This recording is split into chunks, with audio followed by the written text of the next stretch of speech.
I wonder if there'll be enough wheat seed in there to run me all weekend.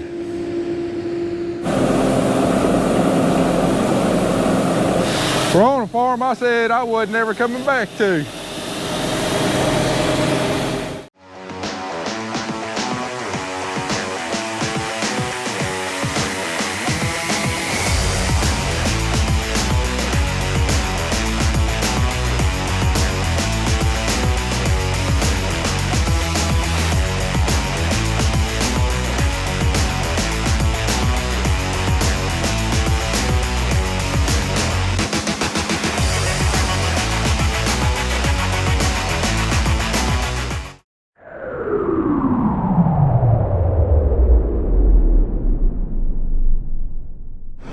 That's right, we're back over here on the wonderful Baker farm.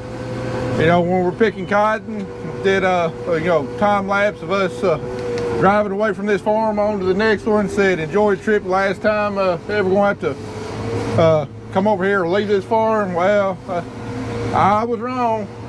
You know, the landlord sent me a notice this past summer, you know, terminating the lease, saying she was in the process of selling the farm. And you know I've got it wrote into my contracts that if I'm not going to be working the land for the next year, I need written notice by July 31st. And well, she fulfilled her part of the deal. Let me know. But anyway, over the course of this fall, I mean, I haven't seen any for sale signs or sale pending signs or sold. Haven't been contacted by a new landlord or anything like that. So after we got done picking cotton, when I was about ready to start planting the first round of wheat, I called her up and just asked her what the deal was with her farm, if she had sold it or not. And if she hadn't sold it, or if a sale wasn't pending, she wanted me to work it for the 2025 season. And this is a very elderly lady, lives down in Florida. She actually grew up here on this farm, but is long since removed. But she's been a very nice lady, really awesome to deal with, very appreciative of our efforts on the farm and everything. And we've had a good relationship. But the big problem with this farm itself is that it's difficult for us to get to, because it's on a very busy road that has very narrow shoulders and not very much room to pull off and let traffic by, or if you meet oncoming traffic. Hilly, curvy, lots of mailboxes. I mean, there's a lot of hazards getting over here to this farm. It is just, it's dangerous.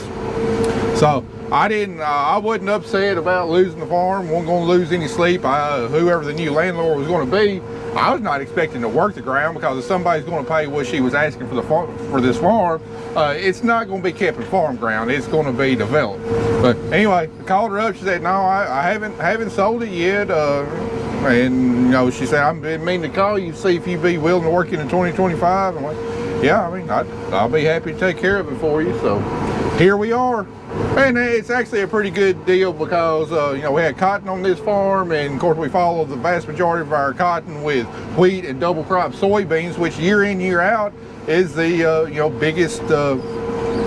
biggest revenue maker for us. So we got 30 more acres of hopefully what's going to be a really high revenue crop. So we just got to navigate that freaking traffic and road, for at least one more year. I mean, who knows what's going to happen after that. But anyway, we are farming this farm this year with the plans that we won't have it for next year. So we're changing our operation up on this farm a little bit.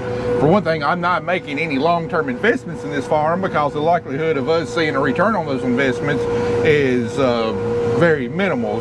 And the main thing I'm talking about is fertilizer. Because I thought we weren't going to be working this farm this year, I didn't have any chicken litter hauled up here. So, we don't have the chicken litter down in front of the wheat. So we are going to have to put some supplemental nitrogen down to get this wheat up and growing. But I'm not applying any kind of phosphorus or potassium to either build the levels in the soil or even maintain the levels in the soil. We've invested a lot in fertilizer over ever since we started working this farm. So I'm going to make a deposit from the bank, so to speak.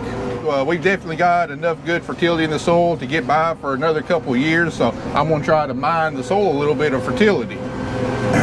Now, that being said, the only reason I'm doing that is because I'm extremely confident that whoever the new owner of this farm is going to be is not going to be farming this farm.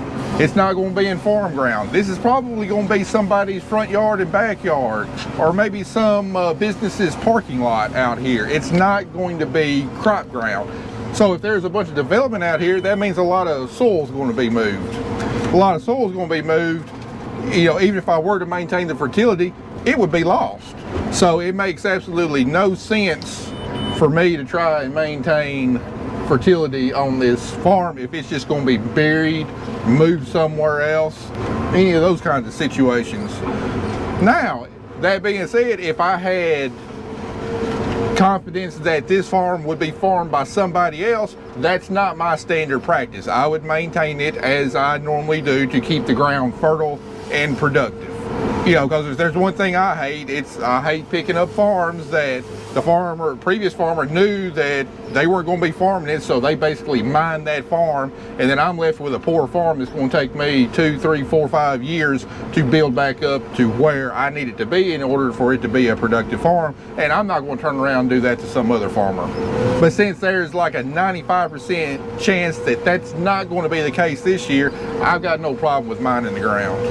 But anyway, Andy's out today. He's spreading fertilizer, and right now he's variable rate in potash on all the farms that we had chicken litter spread on, just trying to build up the lower fertility areas. He really doesn't have to, out of the 500 acres of wheat we're going to have, I mean, he's probably only got to physically spread, I don't know, maybe 125 acres with potash, because the chicken litter covered the vast majority of our potash needs on most of the acres. So just some of the weaker acres he's trying to build back up by running a prescription and variable rate applying the potash. And then when he gets done with that, on this farm, he's going to come up here and spread a blend of urea and ammonium sulfate, about 35 pounds of nitrogen, 25 pounds of sulfur, and that ought to be enough to get this wheat on this farm off to a really good start. Anyway, that last storm system brought us about 0.8 of an inch of rain, so we definitely not seeing any dust. In fact, we're having to fight a little bit of stickiness out here, especially early in the morning before the dews dried. We got some sticky dirt sticking to the tires on the drill and whatever, but it's going in the ground good and it's getting covered up, and I expect it's going to dry up pretty quickly through the course of the day. You know, ideally, I'd probably love to give this at least another half a day to dry out, but today's Saturday. We've got, I think, around 230, 40 acres of wheat left to plant to be done. We got rain coming in again Tuesday, potentially several days of rain according to NOAA. And now that we got a good bit of moisture in the soil and we're getting late in the year, we're here in November, this ground does not dry up quickly, so we've got to get this wheat planted in the ground ASAP. So my goal is to try and get the vast majority of that, 230 or 40 acres planted today and tomorrow. And that just leaves us with just a few acres Monday morning. That's when I'm scheduled to plant my variety plots, and that's going to take a little while. So I'd like to get the vast majority of it done today and tomorrow. Give that wheat, a good 24 to possibly 48 hours in the ground before we get the next storm system, which could have some pounding rain on there. So it's going to give us the best chance to have a successful stand.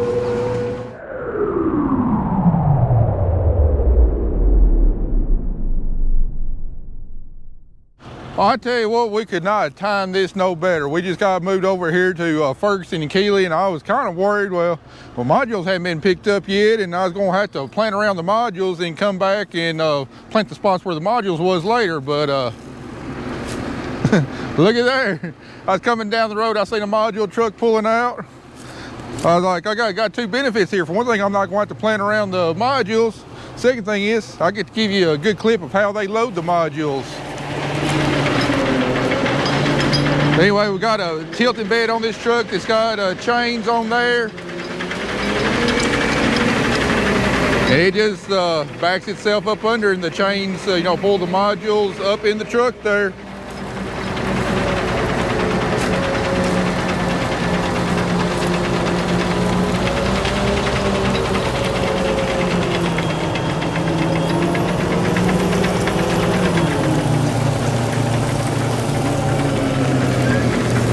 So that's what the chain and stuff look like. Then the bed tilts back up and they take her to the gin and reverse the process, load them in the yard, and when the gin gets ready to gin them, got another truck to pick them up and load them on the feed conveyor. Pretty nifty process, ain't it? Like I always said, that's the great thing about cotton. As soon as we put those modules in a line, we ain't got to touch the cotton ever again. Don't have to haul it to market, don't have to store it, don't have to do anything. Our job is done. I had Ohio State and Penn State on the phone here. I absolutely despise Ohio State. I was hoping Penn State would whoop their tail, but don't look like it's going to happen. I think the next game up I'm going to watch is Florida, Georgia. That ought to be a good barn burner. And then Tennessee plays Kentucky tonight. Tennessee's going dark mode, wearing all black uniforms with, you know, orange numbers and the orange power T. I always look forward to those uniforms. Here's another difference in ripped ground versus where the truck was in unripped ground. You can see after 8/10 of an inch, it's still soft. The module trucks, you know, they didn't make a big mess, but they did track it up a little bit. Whereas over yonder where it didn't get ripped, I mean, can't even hardly tell a truck's been through there. That just shows my greatest worries about this ripping is we get in periods of wet weather, but we got to get in the field how big of a mess we're going to make. I know with our no-till and cover crops, you know, we can get in real quickly after a rain. On ground that I've ripped, not so much. Now, in my first wheat planting video, I gave a really good explanation about how we had the drill set, population, and everything for the wheat we were planting at that point in time. Well, that video was filmed between 7 and 10 days ago, so we're now right outside what I consider to be the optimum wheat planting window. So, you know, we've made some changes to our drill in order to try and maximize our yields. First thing is we planted our early wheat at 1.8 million seed per acre. Well, now wheat's got, you know, roughly a week less time to till her out. So in order to make sure that we've got enough heads per acre to maximize yield, we got to put more plants per acre out there. So we bumped our population from 1.8 up to 2 million seed per acre.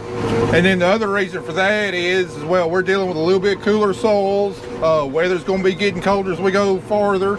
We're dealing with wet soils now, and we also got potentially heavy rainfall coming in here in a few days on next Tuesday. So to go along with all that, not only did we increase our population, we've also shallowed our seed depth up quite a bit to make sure the wheat gets off to a little bit quicker start. Because last thing we need is for this rain to come in next Tuesday before the wheats come up, get a hard pounding rain, pack the seed in the ground a little bit deeper, maybe wash some soil on top of it, and then it takes a lot longer for the wheat seed to come up. And the longer it takes wheat seed or any seed to come up, the more likely you are to have a less than ideal stand. So we were planting at about an inch deep before, and now we've shallowed it up to about 2/3 of an inch deep in the soil, just to try and get this wheat off to a real quick start and get an optimal stand so we can maximize our yields. Well, we've had a heck of a day today, but I think it's about time to call it a day. I'm getting pretty sleepy. We got almost 110 acres covered today. Not bad considering we got started, I don't know, about 9 o'clock. Had to change farms twice, drive all the way from our farthest farm in Madison County over here. So I consider that a pretty dang good day. I believe Andy got all the fertilizer spread, so we on track to get everything done before the next storm system. We'll see what tomorrow brings though.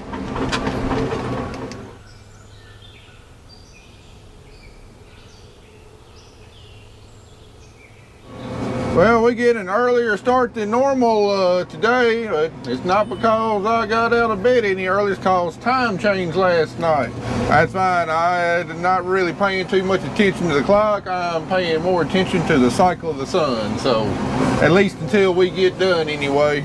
So hopefully we got a big day ahead of us. Like to get almost everything rest of our ground planted today except for test plots, and I don't know, maybe 10 to 15 acres. I think that'll be a pretty reasonable day, and allow me to finish up in the morning while Kelly and Andy are getting caught up spraying behind me, to where hopefully we all get done right about the same time, and maybe, just maybe, if we're lucky, maybe we'll get back into cutting some beans tomorrow, late tomorrow. I sure am glad we got this window to get this wheat in, because I thought the ground would dry up quite a bit yesterday, and it really did. It dried up some, but not a lot. And we get another rain event like they're predicting Tuesday. Might be in danger of not even getting the wheat. Might be in danger of not even getting wheat planted. So really grateful for this window here. That 8/10 of an inch got this ground a lot wetter than I was thinking it would. I'm sure hoping this is the last Sunday of the year that I've got to work. I don't think we've been to church in about a month, and I don't like that a bit. But the good Lord has blessed us with the weather to get our job done, and we tried to take advantage of it. But I'm hoping we're getting close enough to knocking on the doors that we don't have to work any more Sundays. Although it wouldn't surprise me. We're kind of getting that cycle where, you know, it might rain during the middle of the week and the only dry time is the weekends, and in order to get done, we might have to work another weekend or two. Who knows? Just depends on what the weather does. Just like everything else, the weather dictates my life for about 9 months out of the year.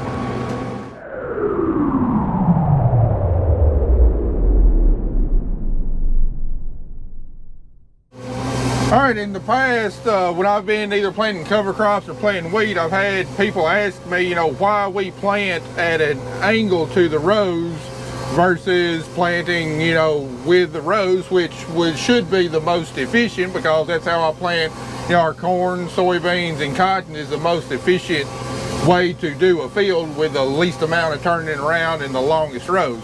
The big reason is that when we're planting cover crops into corn stalks or wheat into cotton stalks, is that those stalks are extremely tough. You know, they just died not long ago. They're really tough, and if we were to plant with the rows, with our drill being on 7.5 inch rows, there's a good chance that several of the row units will be riding right on top of the you know, row of cotton stalks or corn stalks.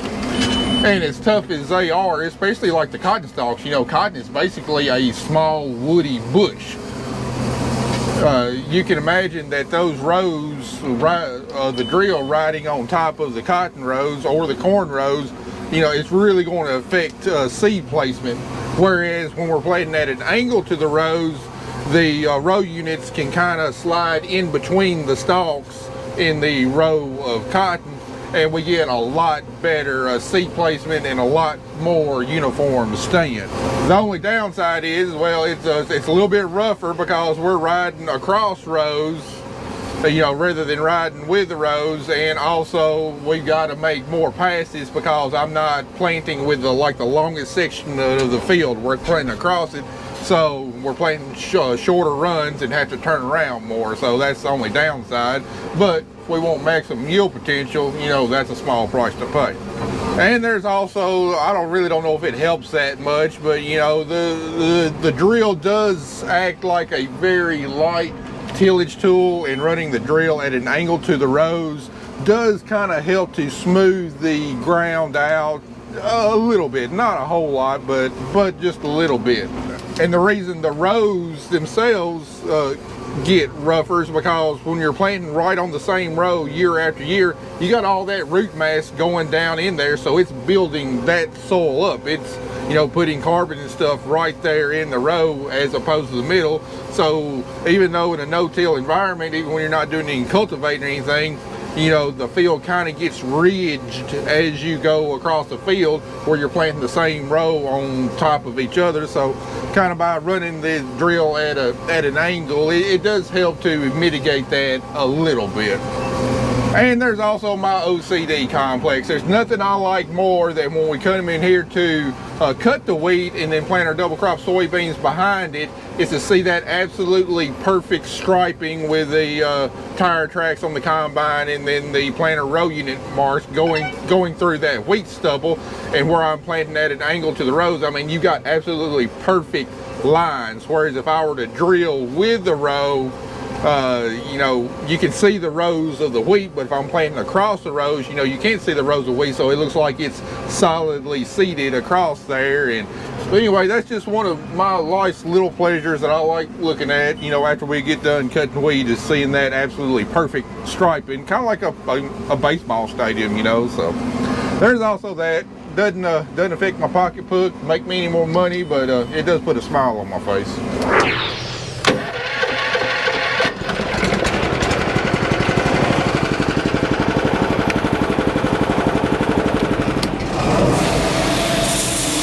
Back for another fill up. Gotta do it every 23 acres. Another 30 pounds. The one thing about drilling wheat, you gotta fill up a bunch. The seed treatment we run is just a fungicide. We don't put an insecticide on there. An insecticide seed treatment's too dang expensive. You know, when we need to, we'll just come back and spray an insecticide over the top for aphids to keep them from transmitting that barley yellow dwarf virus. A whole lot more economical than what a seed treatment is, plus it's actually better. All right, let me get this thing filled up because I can't miss listening to my Titans lose another game this year. Now, I'm pretty sure that's what's going to happen against the New England Patriots. I can definitely tell a storm's coming. That wind has picked up today and it's done gotten warm. Humidity's rising. There's definitely a storm system coming in. Not today, not tomorrow, but sometime soon. All right, we are heading to our last field of wheat. Got 56. Well, I've already done a little bit over there. I've laid off the test plots over there, so I got about 53 acres of wheat left. I've got about 13 acres of wheat left in my drill, 4,900 pounds of seed in the seed tender, and what I hope is going to be 42 bags of test plot seed. I should have just barely enough to get everything covered. As it is, I lowered my rate by 5 pounds an acre just to ensure I got enough to get this last farm planted all the way, because there ain't no way I want to buy another 40 bulk bag of seed just to plant a couple acres. It's 8 o'clock, but in reality it's 9 o'clock the time that I'm still on, so we can probably go and work about another 2.5 hours. And shouldn't have any problem getting the rest of it finished up tomorrow. I tell you what, the closer I get to the finish line, it seems like the more energy I'm getting.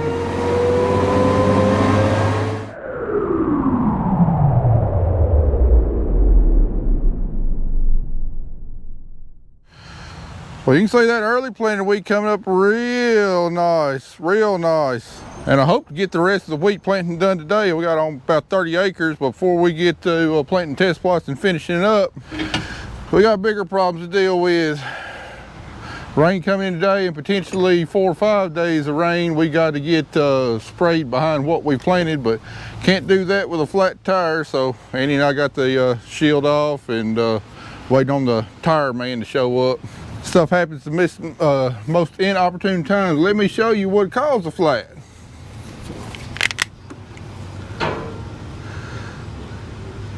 One of our famous West Tennessee deers left us a present out in the field. God, I hate deer, but hopefully get the tire pulled off, put a boot in there, and you'll be ready to go. So anyway, I've done my job. He's just waiting on the tire man to get here, so I'm gonna go hop back on the tractor, see if I can get some test plots planted. Well, we get our test plots planted. We're like number 5 into 19 test plots. So we'll be doing this probably at least the next hour and a half or so. And then after that, we got like about 5 acres left to plant and we'll be done. We're gonna be cutting it close on seed though. I got maybe a couple 100 pounds left in the seed tender, and then whatever seed is left over from all these varieties. And it's gonna be tight, real tight. I thought they were bringing out 2 bags per variety like they normally do. So they only brought out 1 bag per variety. So we're gonna be cutting it close on having enough seed to get everything planted. All right, we just got done with plots and loaded up every loose seed I could scrounge up. We got maybe 7, 8 bags left in the drill. And this little area right down there is all I got left to do. I don't know, 3 acres maybe or so. She gonna be tight. Or this is where that saying comes in. What is it? Careful planting meets preparation. We about to put that to the test. All right, here we are. We got like a pass and a half left. And it looks like seeds still coming out of all my meters there.